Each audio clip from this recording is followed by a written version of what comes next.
Selamat pagi pemirsa. Kebakaran kawasan Gunung Bromo, Jawa Timur akibat penggunaan flare pada sesi foto pranikah atau prewedding pantas membuat kita marah. Kebakaran itu bukan semata buah kecerobohan, tapi juga kecurangan.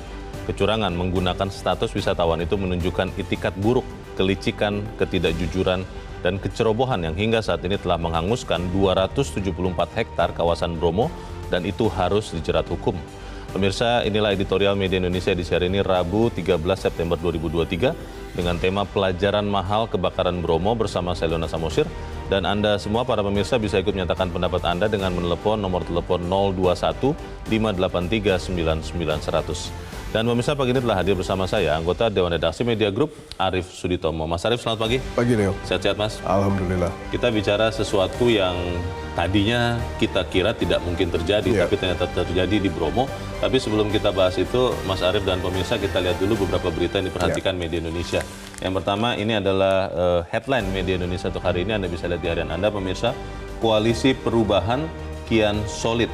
Ini apa yang kemudian menjadi dasar dikatakan bahwa semakin solid koalisi perubahan ini, Mas Arief? Ya, meskipun sekarang kita melihat bahwa keputusan dari Dewan Syuro PKS belum keluar, tapi kemarin apa yang diungkapkan oleh pihak PKS yang menyatakan bahwa mereka sudah bergerak menuju pemenangan, itu merupakan salah satu hal yang bagi kita semua merupakan angin segar lah ya, bahwa paling tidak ada satu koalisi yang solid, tidak ada drama lagi setelah kemarin Demokrat keluar.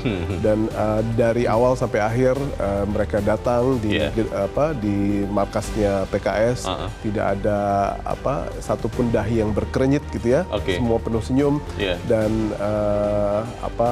pantun demi pantun dilantunkan dan tidak ada hal-hal yang sifatnya negatif keluar dari atau spekulatif dari pertemuan tersebut. Iya, jadi ini artinya kemudian PKS tetap di dalam koalisi perubahan ya. Karena kan sempat ada isu katanya mungkin akan menyusul poros keempat, menyusul Demokrat membentuk poros keempat. Itu tidak terjadi sejauh ini. Sejauh ini tidak terjadi dan mudah-mudahan drama-drama yang pada akhirnya hanya akan memperlihatkan tentang bagaimana kekuasaan itu menjadi sesuatu hal yang haus ya buat para politisi itu tidak terjadi, dan mudah-mudahan ini merupakan sebuah awal dari gerakan perubahan yang menghasilkan hal yang baik buat publik. Baik, kalau gitu tinggal kita tunggu koalisi-koalisi yang lain begitu ya Mas Arief ya. Karena sejauh ini kan yang kita tahu yang disebut-sebut baru nama bakal calon presiden ya. Bakal calon wakil presidennya kelihatannya kejutan last second nanti begitu ya. Dan koalisinya siapa saja kita akan tunggu dan harapannya sih lebih cepat lebih baik ya, supaya kita bisa menimbang-nimbang. Baik, kita tinggalkan berita itu pemirsa, kita ke berita selanjutnya. Masih dari halaman 1, halaman muka di harian Anda. Ini ada drama lagi nih Mas Arief terkait dengan Komisi Pemberantasan Korupsi. Dewas atau Dewan Pengawas dalami dugaan tahanan naik ke lantai 15. Lantai 15 ini lantai apa nih Mas Arief? Lantai 15 adalah lantai dari pimpinan ya. Jadi pimpinan KPK ada di sana dan juga wakil pimpinan ada di lantai tersebut. Dan kalau kita lihat ini sebenarnya kalau memang betul ya, bisa kita konfirmasi. Dewas ini bisa memberikan keterangan bahwa ada tahanan yang masuk ke lantai 15 dan bertemu dengan pimpinan, siapapun itu. Undang-undang sudah menyatakan bahwa Undang-Undang 30 tahun 2002 sudah menyatakan di pasal 36-nya bahwa pimpinan itu langsung atau tidak langsung itu tidak boleh berhubungan sama tahanan, sama tersangka. Jadi ini merupakan bukan saja pelanggaran etik, tapi juga pelanggaran pidana kalau misalnya yang terjadi. Dan saya yakin publik pasti tidak akan tinggal diam karena KPK merupakan salah satu ujung tombak dari bagaimana kita memerangi korupsi, dan ini merupakan salah satu pintu masuk untuk pada akhirnya kita lihat integritas dari pimpinan, wakil pimpinan KPK seperti apa. Tapi ini nanti kalau kemudian misalnya sudah dibuktikan ya memang ada pelanggaran, jatuhnya ini pelanggaran etika saja atau kemudian komisioner yang bertemu ini akan juga terkena sanksi yang lain selain etika? Leo, dalam hal kita melakukan penyidikan di KPK itu kan ada jenjangnya, ya, yang mana pimpinan, wakil pimpinan itu tidak diperlukan secara langsung hadir di sana. Oke. Dan di pasal 36-nya sendiri sudah disebutkan bahwa langsung atau tidak langsung tidak boleh mereka bertemu. Tidak boleh. Dan sekarang kalaupun hanya untuk ngobrol-ngobrol biasa, buat apa gitu ya? Jadi kalau misalnya ditanya apakah ini pelanggaran etik atau pelanggaran pidana, saya cenderung untuk memasukkan karakter dari pelanggaran ini sebagai pelanggaran pidana. Oke. Kita tunggu ketegasan Dewan Pengawas, karena kalau kita ingat kan kehadiran Dewan Pengawas justru untuk membereskan hal-hal seperti ini ya Mas Ari. Kita ikuti nanti perkembangan kasus ini seperti apa. Kita ke berita selanjutnya, kali ini di halaman 4 di kolom Pemilu 2024. Berita ini mengatakan aturan tidak ketat, baca pres bebas umbar visi misi. Ya. Ini karena masih bakal begitu kan Mas Arief. Akhirnya aturan-aturan pemilu tidak berlaku begitu. Itu bagaimana ya, ada celah hukum seperti ini Mas Arief? Ini kan dipicu dengan tayangan azan kemarin ya. Iya, di televisi. Dan saya rasa kita punya berbagai macam instrumennya untuk menyikapi hal tersebut. Kalau ini terkait sama tayangan televisi, hal yang pada akhirnya bisa menjadi acuan untuk kita sikapi adalah bagaimana Komisi Penyiaran Indonesia. Hal apa yang pada akhirnya dilanggar di P3SPS, di Undang-Undang Penyiaran, itu harus dilihat kembali. Sehingga kalau sekarang Bawaslu merasa bahwa ini belum masuk tahapan pemilu sehingga mereka tidak bisa melakukan apapun, ya kita serahkan pada pihak yang pada akhirnya menjadi guardian dari penyiaran kita, yakni KPI. Ini karena memang sejauh ini kan kita tidak pernah tahu ya ada calon anggota legislatif, calon kepala daerah, sampai calon presiden yang kalau janji kampanyenya tidak terpenuhi, maka dia akan kena sanksi. Tidak pernah ada kan itu, Mas Ari? Belum. Iya, jadi akhirnya ya seperti inilah, ada janji-janji yang sering kelihatannya hebat sekali, tapi kalau orang yang kritis kan akan bilang itu masuk akal apa tidak, begitu ya Mas Ari ya? Ada yang gratis ini, ada yang gratis itu. Oke, kita harapkan para capres nantinya dan para cawapres benar-benar memberikan janji yang memang masuk akal, bukan juga utopia. Dan Leo, yang paling penting adalah ini adalah pelajaran yang sangat berharga agar di tahun berikutnya, pemilu berikutnya, pihak-pihak yang pada akhirnya berisiko untuk melakukan kegiatan di luar masa kampanye atau nyolong start, itu merupakan salah satu hal yang juga ikut diatur. Jadi aturannya harus diperbaiki ya. Karena soal aturan itu juga akan kita bahas di editorial. Kita langsung masuk ke editorial, Mas Arief dan pemirsa. Pelajaran mahal kebakaran Bromo. Saya terus terang tadinya berpikir bahwa di Bromo karena banyak wisatawan, sebelum kejadian ini ya, bahwa ada seorang petugas yang berjaga-jaga, mungkin semacam penjaga pantai. Kalau di pantai-pantai itu kan ada ya yang selalu menjaga supaya orang tidak tenggelam. Tapi ternyata dalam kejadian ini petugas hanya ada relatif di bawah, tidak ada yang patroli ke atas begitu ya. Pelajaran mahal ini apakah kemudian hanya berhenti dipelajari, tidak ada perubahan perilaku atau seperti apa Mas Ari? Kalau kita sudah dikasih pelajaran, mahal pula, dan kita tidak belajar dan tidak melakukan berbagai macam hal untuk kita mengubahnya agar kita bisa lebih baik, itu namanya bebal gitu ya. Nah, kebebalan ini sebenarnya merupakan salah satu hal yang kita harus lihat, dan waktu kita lihat ini adalah kebebalan yang amat sangat mahal. Kenapa? Karena bukan saja bahwa biodiversity dari padang savana Bromo ini hancur ya, dan untuk melakukan recovery-nya perlu waktu yang lama. Tapi juga polusi juga timbul dari berhari-hari kita mendapati bahwa emisi yang karbon yang keluar juga sangat-sangat tinggi. Tadi air bersih di 5 desa jadi tidak ada itu. Dampak ekonomi yang terjadi ya. Dan sekarang moral hazard yang pada dasarnya juga timbul dari kasus ini. Dan saya juga cukup heran gitu. Bagaimana polisi hanya bisa menetapkan satu saksi dalam situasi ini. Bagaimana dengan apa yang terjadi pada Hendra Purnama dan Pratiwi Mandala Putri ya, yang sebagai pasangan yang ikut meng-hire wedding organizer itu untuk melakukan photo session. Itu namanya ya? Karena di banyak pemberitaan itu inisialnya aja tuh Mas. Sudah banyak ya, sudah banyak yang beredar ya. Jadi dua orang itu saya pikir juga sangat layak untuk dijadikan tersangka. Karena apa yang mereka lakukan itu merupakan salah satu hal yang sangat-sangat merugikan kita. Katanya sih mereka menyesal menurut polisi yang memeriksa dan mereka berusaha memadamkan tapi kekurangan air di sana. Bagi begitu. kita tidak cukup ya. Bagi kita tidak cukup untuk hanya dengan menyesal. Karena dengan pasal-pasal pasal-pasal yang hukum yang berlaku, kalau misalnya hanya denda 1,5 miliar pun kurang. Jadi kita lihat pada hari ini, hari pertama saja sudah 50 hektar yang terbakar. Per hari ini 274 hektar dan masih akan bertambah. Betul. Dan ini merupakan salah satu hal yang pada akhirnya harus jadi perhatian dari polisi. Kalau misalnya sekarang mereka gagal dijadikan tersangka, ya kita tidak bisa keluar dari kesimpulan bahwa ada apa-apa. Kenapa dua orang ini tidak jadi tersangka? Banyak hal yang memang membuat kita tercengang-cengang, tapi kita akan bahas itu ya, Mas Arief dan pemirsa. Inilah editorial Media Indonesia untuk hari ini, Rabu 13 September 2023. Pelajaran mahal kebakaran Bromo.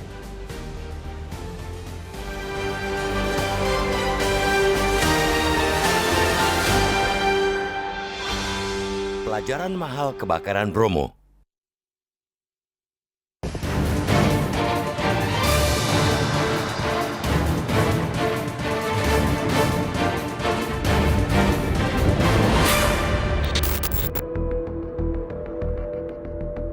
Kebakaran kawasan Gunung Bromo, Jawa Timur akibat penggunaan flare pada sesi foto pranikah atau pre-wedding pantas membuat kita marah.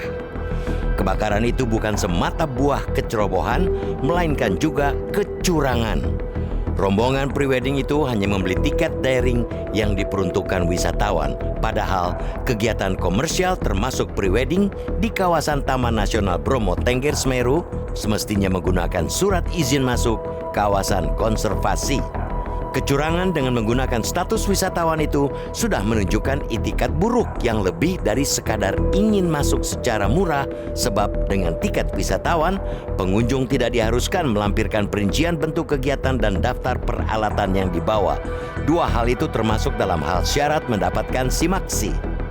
Bukan saja licik, rombongan pre-wedding tersebut juga tidak acuh ketika sisa flare mereka menimbulkan kebakaran. Sebagaimana yang terlihat di video yang beredar luas, tim wedding organizer ataupun pasangan pengantin sama-sama tidak peduli meski api sudah membesar di bekas tempat mereka melakukan pemotretan.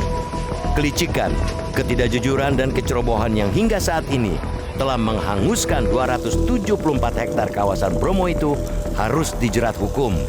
Saat ini, manajer sekaligus fotografer di wedding organizer tersebut, yakni Andri Wibowo, telah ditetapkan sebagai tersangka. Kita mendorong agar polisi tidak segan menetapkan tersangka lain jika memang terindikasi ikut menyebabkan kebakaran. Penjeratan seluruh orang terlibat harus dilakukan untuk memberikan efek jera bagi masyarakat luas. Di sisi lain, begitu sulitnya pemadaman kebakaran yang berlangsung sejak Rabu 6 September sebenarnya memberikan gambaran akan peliknya ancaman karhutla di Jawa. KLHK dan BPBD menyebut pemadaman mendapat tantangan berat karena wilayah yang berbukit, angin kencang, serta fenomena El Nino yang menyebabkan keringnya lahan. Sebab itu, hanya dalam waktu hitungan jam, luasan lahan yang terbakar sudah puluhan hektar. Penanganan karhutla dengan kondisi geografis perbukitan tentu membutuhkan pendekatan berbeda dengan karhutla di wilayah gambut Kalimantan yang cenderung datar. Kondisi tanah datar membuat pengerahan alat berat seperti eskavator akan lebih memungkinkan. Lahan gambut juga memungkinkan pembangunan sekat kanal untuk mencegah api meluas. Sementara itu di Jawa, sebagaimana yang terlihat dalam upaya pemadaman di Bromo, cara yang menjadi tumpuan ialah penyiraman dengan tangki air dan pendinginan menggunakan gebyok alias cara-cara manual. Waterbombing tidak selalu diandalkan, bahkan sempat harus dihentikan karena angin kencang di perbukitan. Dengan tren kejadian karhutla sepanjang 2019-2023 yang justru paling tinggi di Jawa, kita sesungguhnya dalam kondisi darurat. Kita membutuhkan sistem penanganan karhutla yang mumpuni untuk di Jawa. Kepala Pusat Data, Informasi dan Komunikasi Kebencanaan BNPB, Abdul Muharim, pernah mengusulkan perlunya pembentukan Satgas Pengendalian Karhutla untuk sejumlah provinsi di Jawa, termasuk Jawa Timur dan Jawa Tengah yang memiliki cukup banyak sabana. Kita mesti menyadari pentingnya keberadaan Satgas Darat ataupun Satgas Udara itu karena kebakaran-kebakaran serupa dapat bereskalasi hingga membahayakan permukiman warga. Kita tentu tidak ingin peristiwa-peristiwa kebakaran hebat seperti di Yunani dan Amerika Serikat terjadi di Indonesia. Karena itu, kita mendesak pihak-pihak terkait, baik BNPB, KLHK maupun TNI untuk segera membangun sistem penanggulangan karhutla di Jawa. Kebakaran di Bromo ialah pelajaran sangat mahal yang tidak boleh terulang. Kita mendukung hukum ditegakkan kepada para pelaku penyebab kebakaran. Beriringan dengan itu, sosialisasi pencegahan kebakaran, khususnya karhutla, kepada masyarakat di wilayah rawan karhutla harus digencarkan.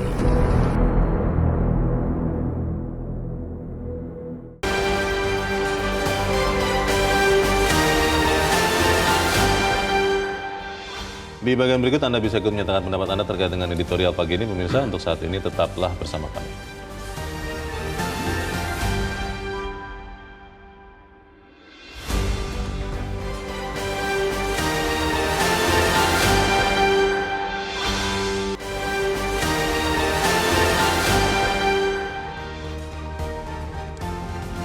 Terima kasih Anda masih bersama kami di Editorial Media Indonesia, pemirsa. Dan saat ini sebelum kita berbincang lagi, Mas Arief, kita mau bertanya dulu dengan Direktur Walhi Jawa Timur yang sudah tersambung lewat saluran telepon, Wahyu Eka Setiawan. Mas Wahyu, selamat pagi. Selamat pagi. Ya, Mas Wahyu, kalau kita lihat kebakaran Bromo kelihatannya sudah mereda, tapi masih ada rembetannya ke tempat lain. Secara kasar kalau kita bisa katakan begitu, kalau mau bicara dampak ekonomi, itu kira-kira berapa ya kerugian yang disebabkan kebakaran Bromo ini kalau Anda lihat, Mas Wahyu? Dampak ekonomi ya? Iya. Tentu sangat banyak ya, karena apa? Karena kita lihat saja sehari, misal tentu di pedagang-pedagang kecil, ketika mereka menjajakan minuman sehari, mungkin mereka dapat sekitar paling minim 500.000. Oke. 500.000 dikalikan berapa per liter itu? Iya. Sehari Iya. saja. Nah ini Mas Wahyu, 3 hari, 4 hari. maksud pertanyaan saya adalah kan begini, itu ada ancaman denda untuk pelaku 1,5 miliar. Itu tentunya tidak sebanding ya dengan kerugian, dengan kerusakan yang terjadi saat ini di Bromo ya? Ya. Tentu itu tidak sebanding karena yang dilakukan ini adalah bentuk tindakan yang abai begitu. Pengabaian ya? Bahkan itu bisa menjadi contoh untuk yang lain-lain. Oke. Untuk menumbuhkan sikap tidak peduli gitu loh. Ya, Mas Wahyu, pertanyaannya apakah memang saya terus terang awam ya, tidak terlalu suka naik gunung, tapi tadinya saya kira di Bromo ini karena wisatawan yang naik itu banyak, itu minimal ada satu petugas lah yang mengawasi atau patroli ya. Mungkin gambarannya seperti di pantai itu kan kita lihat ada penjaga pantai, Coast Guard. Itu tidak ada ya selama ini ya di tempat-tempat wisata gunung seperti ini ternyata, Mas Wahyu? Sebenarnya ada. Sebenarnya Cuman kalau di Bromo ini, Bromo ini kan bentuknya mas tourism kan, ataupun wisatawan yang basisnya besar. Nah ini sebenarnya konsekuensi ketika Bromo ini dibuka untuk turisme yang ya sifatnya padat pengunjung. Nah ini tentu resiko yang harus dihadapi. Karena apa? Karena kita artinya tidak bisa mengawasi setiap pengunjung gitu. Oke. Nah, tapi kalau kita lihat kejadian kebakaran ini kan sebenarnya harusnya terlihat dengan jelas ya. Kita lihat kan tidak di sudut-sudut begitu kan. Tidak, kenapa kok kelihatannya responnya cukup lambat begitu, Mas Wahyu? Karena wilayah Bromo ini kan cukup luas. Oke. Jadi memang seharusnya sudah mulai sadar ya untuk membuat satu mekanisme pengawasan pasca ini gitu. Nah, justru malah yang paling penting di sini adalah selain pengawasan, juga memikirkan tentang yang namanya pendidikan untuk wisatawan. Nah, ini yang paling penting, bukan sekedar sosialisasi ya, tapi pendidikan untuk wisatawan. Artinya di awal ini sudah diperingatkan dibuat mekanisme pengawasan seperti apa, pendidikannya, bahkan mungkin dikasih tahu aturan-aturannya. Ini jadi penting untuk wisatawan kita begitu. Itu kan kalau misalnya kita lihat tempat wisata yang lain, misalnya Pulau Komodo begitu ya, itu kan semua wisatawan yang ke sana pasti di briefing, jangan terlalu dekat, lalu untuk kondisi-kondisi tertentu khususnya gender wanita, jangan dekat karena Komodo bisa mengendus segala rupa. Ada aturan-aturan yang semua pengunjung harus dengar dan harus ikuti. Di Bromo tidak ada itu, Mas? Tahu saya sih memang tidak ada. Karena Bromo ini kan wisata umum yang hampir kayak water park kayak gitu. Jadi ke depan apa kira-kira yang bisa dilakukan? Karena kalau seperti ini, Walhi melihatnya seperti apa nih Mas Wahyu? Iya, kalau dari kami, tentu dari saya sendiri ini jadi peringatan penting gitu kan.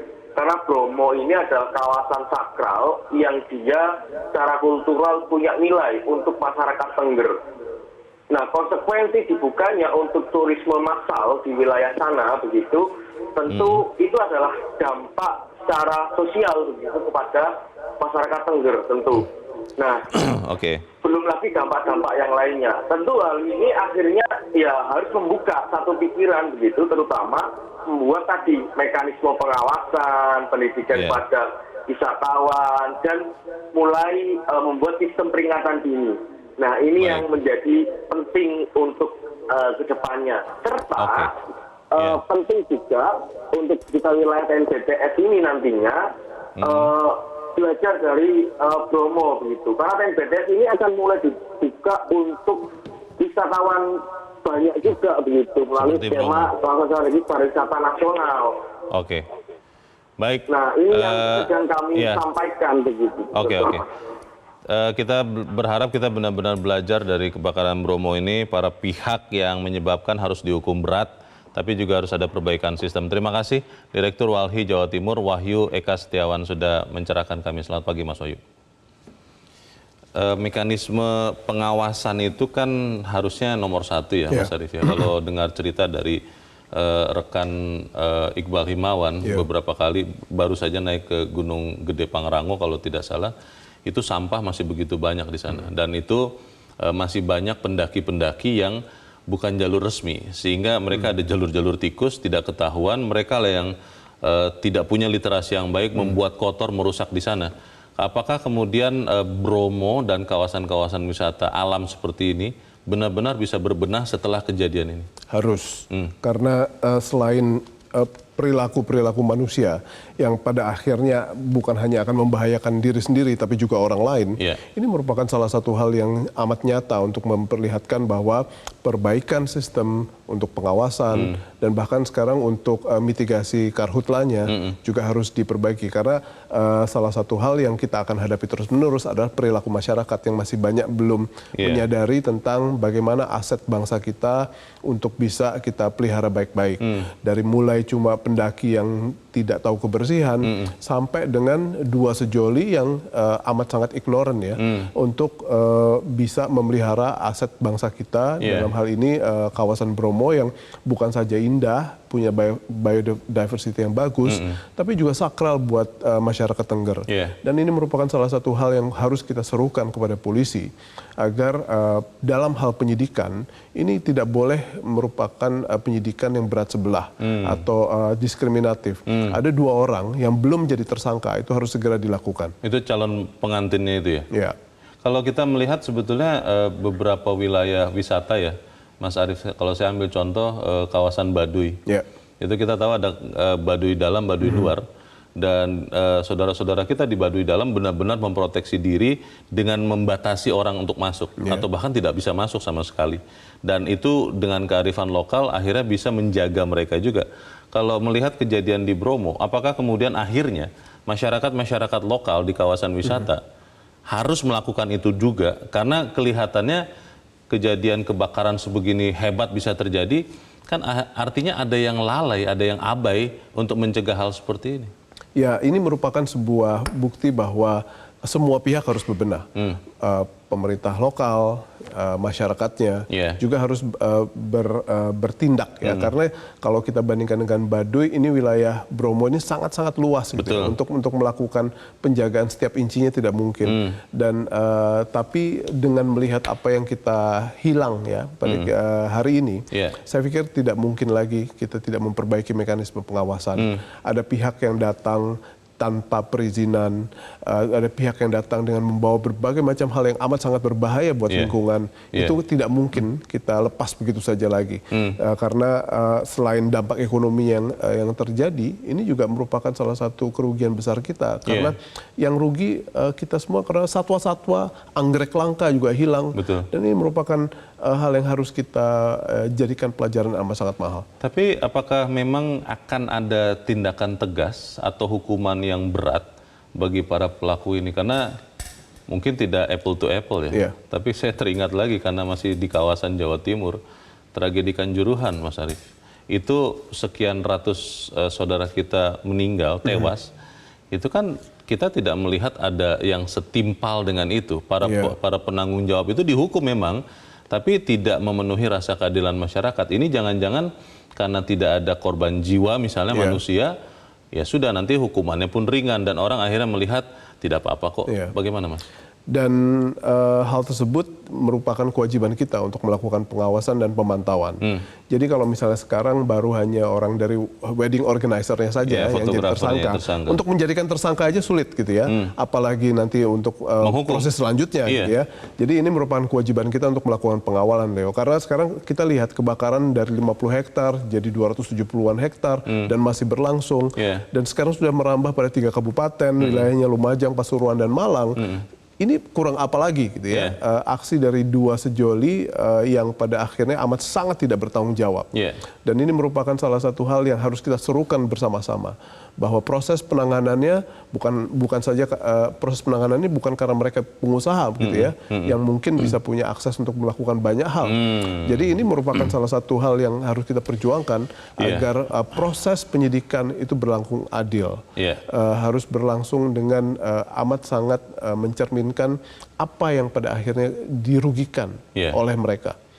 Perubahan perilaku itu sebetulnya sudah kita lihat di banyak peristiwa ya Mas Arief. Dulu waktu saya ingat kereta api itu berantakan, begitu datang seorang jonan itu rapi begitu rupa. Ketika MRT mau diadakan, orang sanksi apakah orang Indonesia yang naik MRT bisa antri disiplin, ternyata bisa.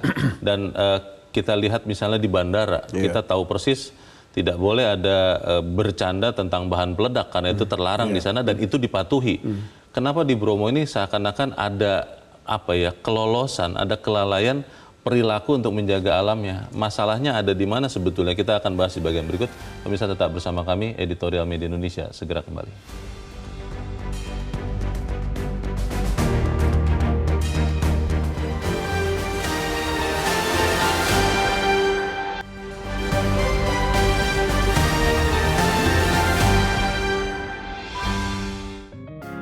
Media Indonesia mengajak Anda untuk mengakses fitur premium e-paper. Dengan sajian konten berbasis intelektual dan meneguhkan kebangsaan, Media Indonesia tampil dengan lebih dinamis melalui e-paper Media Indonesia yang dapat Anda akses kapan saja, di mana saja.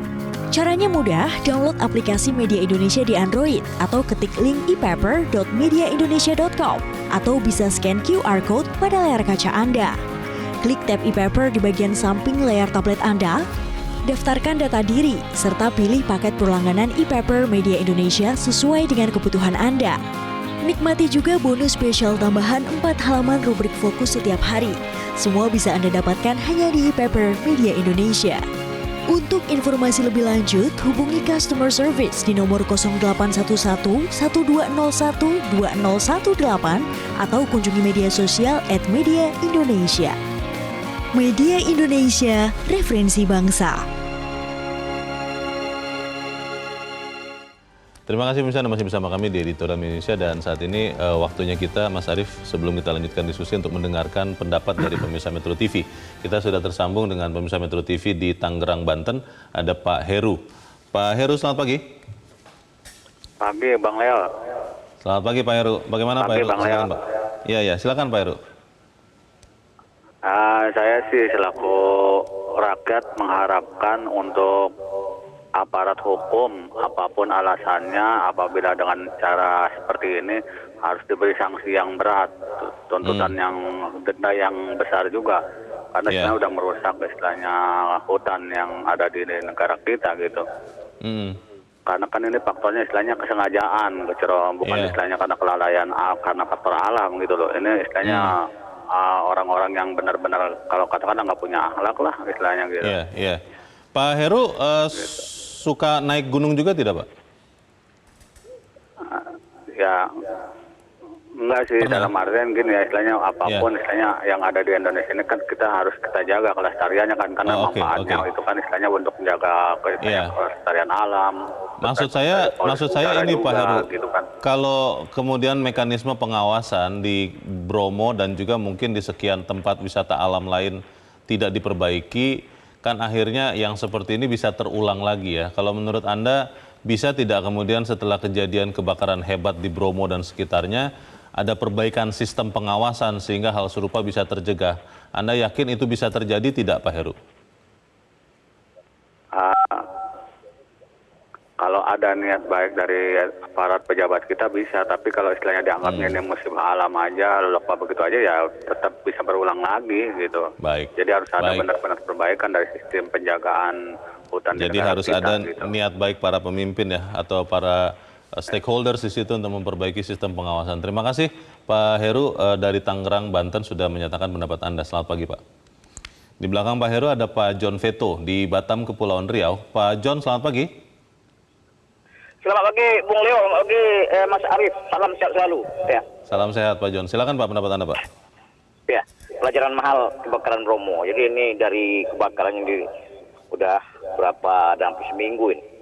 Jadi begini Bung Leo, saya berapa waktu lalu dari Sumatera Barat, Riau, baru sampai ke Kepri. Ya. Di pinggir jalan itu kiri kanan itu ada papan-papan kathula kalau kebakaran itu diingatkan semua, karena kita udah wanti-wanti kan, akan datang kemarau kan. Nah ini saya apresiasi dulu dengan pihak Polda, pihak kepolisian ya. Ternyata lagi kehutanan juga mengingatkan masyarakat. Nah, saya tengok di Batam aja hutan tidak begitu besar pun ada juga baliho-baliho spanduk dipasang, ya, diimbau jangan dibakar. Kenapa? Karena kita kan contohnya sekarang, Bung Leo mungkin di Jakarta tidak menghirup udara segar karena pencemaran udara kita sangat tinggi. Ini akibat ini. Ada lagi nih abainya nih. Kenapa di Bromo, sekelas Bromo itu kok nggak ada mengawasi, Bung Leo? Dan ini ada juga warga masyarakat yang gagah-gagah, nggak karuan, prewedding nggak begini, aduh, nggak viral. Akhirnya sekarang ini sanksi hukumnya harus. Saya kemarin nengok di Polda Kepri itu, di Polda dia udah ada mengadakan simulasi pemadaman kebakaran hutan. Padahal hutannya kecil-kecil aja. Jadi ini harus kan terbayar mahal. Ini mahal ini, nggak tunggu-tunggu mahal ini. Apalagi jalan tuh kasihan kita, rembet ke kampung-kampung nanti jadinya kan. Harus tegakkan hukumnya, harus tegakkan. Itu aja. Baik, terima kasih Pak John Veto di Batam, Kepulauan Riau untuk pendapat Anda Pak. Selamat pagi. Di belakang Pak John ada Pak Yunus Luat di Tanjung Selor, Kalimantan Utara. Pak Yunus, selamat pagi. Selamat pagi, salam sejahtera untuk kita semua, untuk warga NKRI tercinta. Bromo yang terbakar, saya berpikir bahwa sistem pengamanan di sana memang wajib harus ditingkatkan. Sayang, orang-orang yang curang, yang prewedding di situ hanya pakai tiket wisata. Padahal rupanya ada maksud lain. Nah, singkat cerita, singkat harapan kami, ini kan akhirnya merusak objek wisata yang terkenal baik. Karena api bisa nanti sekian puluh tahun baru bisa kembali. Belum tentu seperti penataan awal. Oleh sebab itu, mohon pertanggungjawaban dari siapapun yang prewedding tadi. Dan begitu juga dengan petugas yang ada. Nah, kemudian saya kaitkan dengan kebakaran hutan. Saya mohon izin sebagaimana yang pernah saya bicarakan dari awal di Metro TV, kalau di daerah kami, khususnya Kalimantan Utara dan Kalimantan pada umumnya, karena warga, mohon maaf, bukan saya bicara suku, tapi saya tidak bisa menghindar dari suku Dayak. Kalau kami bakar ladang itu sudah ditentukan, bukan bakar hutan. Oke. Nah, saya mengapresiasi kerja dari pihak kepolisian. Polda Kaltara sudah penegakan hukum. Ada yang ditangkap karena membakar lahan ya, bukan ladang. Mereka bakar hutan. Kemudian menghargai juga kinerja dari Satpol PP, TNI, dan BPBD. Karena kita cinta dengan daerah, kita cinta lingkungan, kita jaga. Dan oleh sebab itu mari kita satu hati. Kalau untuk di daerah Kalimantan Utara ada pembakaran ladang, tapi itu sudah terukur, tidak meluas seperti bakar hutan. Saya kira itu demikian singkat dan sukses selalu untuk jaga hutan supaya udara tetap bersih, tidak ada polusi. Ya, terima kasih Pak Yunus Luat di Tanjung Selor, Kalimantan Utara. Selamat pagi Pak. Para pemirsa minta sanksi berat untuk memberikan efek jera bagi semua. Dan mekanisme pengawasan. Mekanisme pengawasan. Itu bisa dilakukan tidak Mas Arief? Saya maksudnya bukan bisa, akan dilakukan atau tidak? Karena harus. Jangan-jangan nanti ada masalah lain yang lebih penting, yang lebih menarik perhatian orang, Bromo ini lupa nih. Kecuali kalau kita mau melakukan atau mendapati adanya kebakaran yang lebih besar lagi, lebih hebat lagi. Dan ini merupakan salah satu hal yang harus kita awasi. Kenapa? Karena jangan sampai pelajaran yang mahal ini berlalu begitu saja. Kan kalau tadi Leo bilang bahwa orang Indonesia bisa kok untuk pada akhirnya berubah patuh, perilakunya, gitu ya, berubah perilakunya. Karena itu semua dirintis dengan beberapa tools of social engineering gitu, dengan penegakan hukum, menjaganya, sosialisasi, edukasi, dan itu merupakan salah satu elemen yang perlu kita lakukan. Kenapa? Karena apa yang kita lakukan ini sekarang dengan tidak menjaganya terlalu dengan cukup, dengan membiarkan orang-orang seperti Hendra Purnama ini berkeliaran, gitu ya. Ini saya pikir salah satu hal yang harus kita koreksi segera, gitu ya. Karena apa yang dilakukan oleh Hendra Purnama dan Pratiwi di Bromo itu bukan saja cerminan bahwa ada pelanggaran hukum, tapi juga ada cerminan bahwa mereka tidak peduli dan sekaligus bad taste gitu ya. Dan ini merupakan salah satu hal yang ternyata amat sangat membahayakan dan merugikan kita semua. Mungkin karena ini saya mungkin agak keras Arief mengatakan ini Mas Arief, tapi saya menduga karena tidak ada korban jiwa dalam peristiwa ini, mungkin akhirnya para pihak mengatakan, wah ini serius, tapi tidak sungguh-sungguh untuk menyelesaikan masalah ini. Karena ya sudahlah, karena yang tewas itu kan binatang juga, misalnya begitu. Jangan-jangan ada dalam pikirannya. Itu bagaimana Mas Arief? Tapi apakah harus jatuh korban jiwa secara langsung? Yang secara tidak langsung pun mungkin. Karena kalau ada orang yang tiba-tiba memiliki riwayat kesehatan dari sisi pernafasan dan tiba-tiba asmanya kambuh dan merenggut nyawa, itu bisa juga. Tapi yang saya ingin garis bawahi lebih kepada bagaimana pelajaran setelah ini, mitigasinya itu harus segera dirintis di sana. Karena kita tidak bisa menyandarkan bahwa sekarang masyarakat sudah belajar. Ternyata enggak.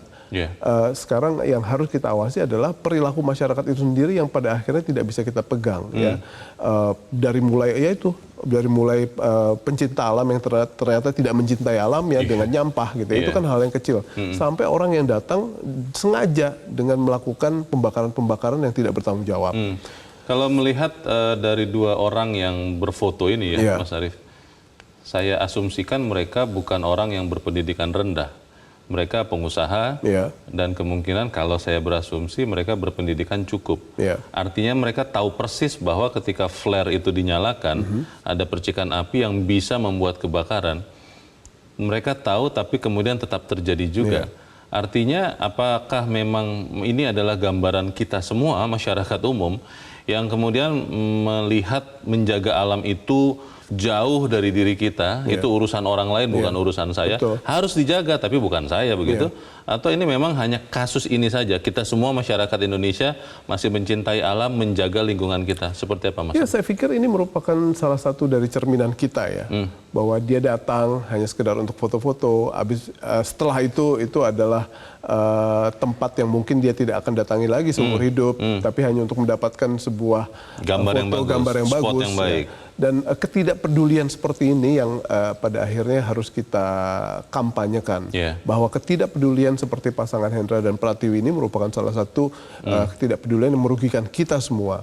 Kalau padang savana di Bromo itu hancur dan memerlukan waktu bertahun-tahun untuk mengembalikannya, saya pikir bukan hanya nyawa yang pada akhirnya kita harus perhitungkan, tetapi bagaimana sekarang ekonomi dari wilayah tersebut, berapa orang yang kehilangan pekerjaan, berapa orang yang kehilangan penghasilan, dan sekarang dengan ditutupnya wilayah tersebut dan tidak ada lagi orang yang bisa datang ke wilayah itu, kan ini mematikan banyak usaha orang. Kalau mekanisme pengawasan yang tadi juga para pemirsa usulkan untuk segera ditingkatkan itu komandannya kira-kira siapa, Mas Arief? Apakah Kementerian Lingkungan Hidup, Dinas Lingkungan Hidup, atau pemerintah daerah setempat, masyarakat adat, atau yang mana? Stakeholdernya pasti banyak, Leo, ya, karena itu ada di daerah. Saya pikir Pemprov juga harus menjadi leading sektor untuk bagaimana sekarang melihat wilayah tersebut. Kalau yang kita pedulikan adalah konservasi lingkungan, sudah pasti pihak dari mulai dinas atau mau ditarik ke pusat seperti kementerian, itu juga harus turun tangan. Tetapi saya melihat bahwa peran dari pemerintah lokal, pemerintah daerah itu harus lebih dominan di sana. Kenapa? Karena bukan saja faktor-faktor lingkungan, tapi juga hal-hal yang sifatnya budaya, sosial, ekonomi juga harus menjadi salah satu hal yang dipedulikan oleh kita semua. Kita masih melihat bahwa efek kebakaran ini kan masih terus ada ya. Di Bromonya sudah mulai padam, tapi di daerah 3 kabupaten, Leo. Itu dia, ini dan sangat luas. Recovery-nya ini bagaimana nih, Mas Arief? Karena kan itu kan sebetulnya bukan manusia tanam ya, tanaman-tanaman di situ, binatang-binatang di situ. Yang merecovery ini harus siapa nih? Ya, itu harus koordinasi ya. Kekuatan daerah dan pusat juga harus turun tangan di sana. Dan mungkin juga sekarang kalau misalnya sekarang publik akan melakukan penebusan gitu ya, LSM juga harus ikutan, dan pencinta alam juga harus memberikan partisipasinya. Bahkan hal-hal yang pada akhirnya melibatkan fundraising ya dari publik untuk bisa memberikan bantuan terhadap proses upaya recovery itu, saya pikir itu harus mulai digulirkan. Jadi semua pihak harus ikut serta dalam hal proses recovery hal ini. Bukan kalau misalnya tidak bisa melalui dana atau upaya atau tenaga, saya pikir bagaimana kita menyadari bahwa aset bangsa kita itu adalah lingkungan hidup, dan kita harus menghargai apapun dan dimanapun kita melakukan pemeliharaan terhadap lingkungan hidup di wilayah kita, itu juga harus kita gemakan. Di dalam naskah editorial, Mas Arief, dikatakan bahwa BNPB mengusulkan pembentukan Satgas Pengendalian Kebakaran Hutan dan Lahan, khususnya di sejumlah provinsi di Jawa, Jawa Timur, dan Jawa Tengah, karena banyak sabana di sana. Pertanyaannya, apakah setelah kebakaran Bromo itu akan terjadi, akan terbentuk? Tapi kita harus jeda dahulu. Pemirsa tetap bersama kami, Editorial Media Indonesia segera kembali.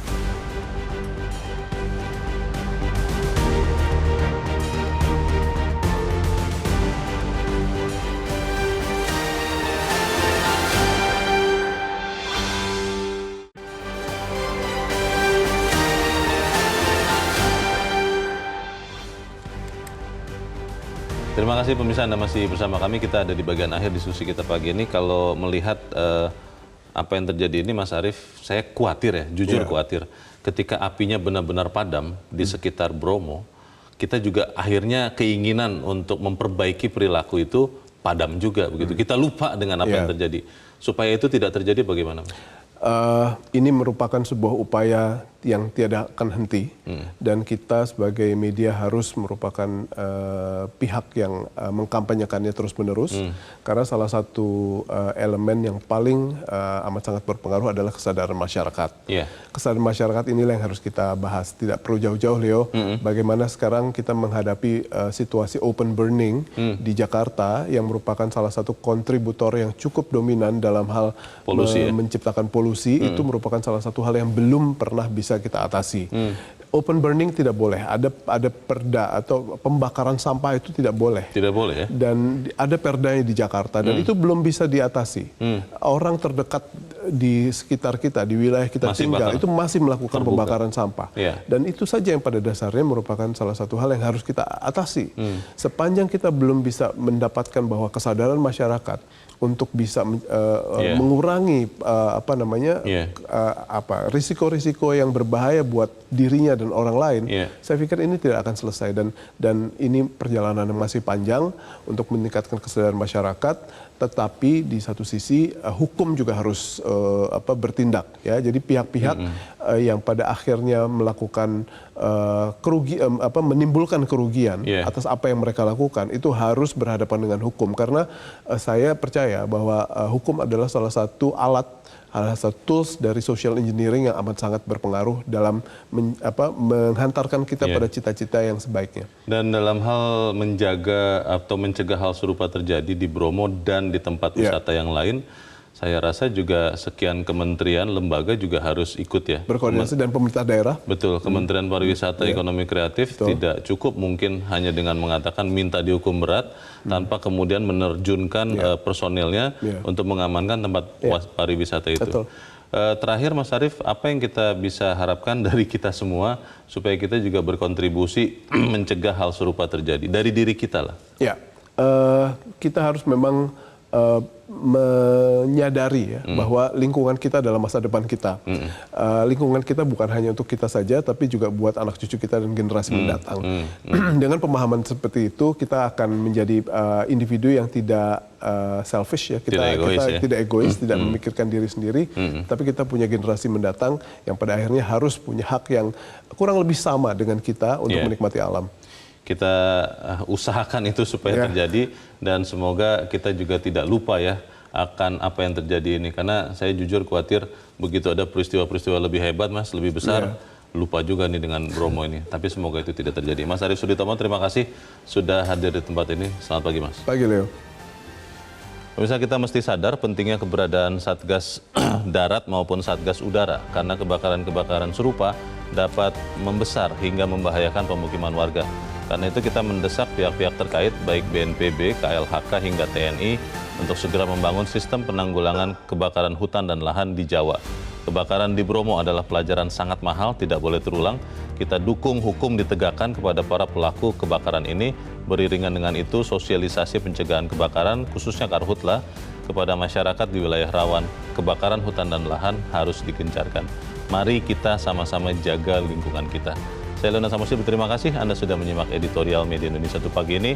Terus jaga kesehatan Anda, terus jaga nurani Anda. Selamat pagi, sampai jumpa.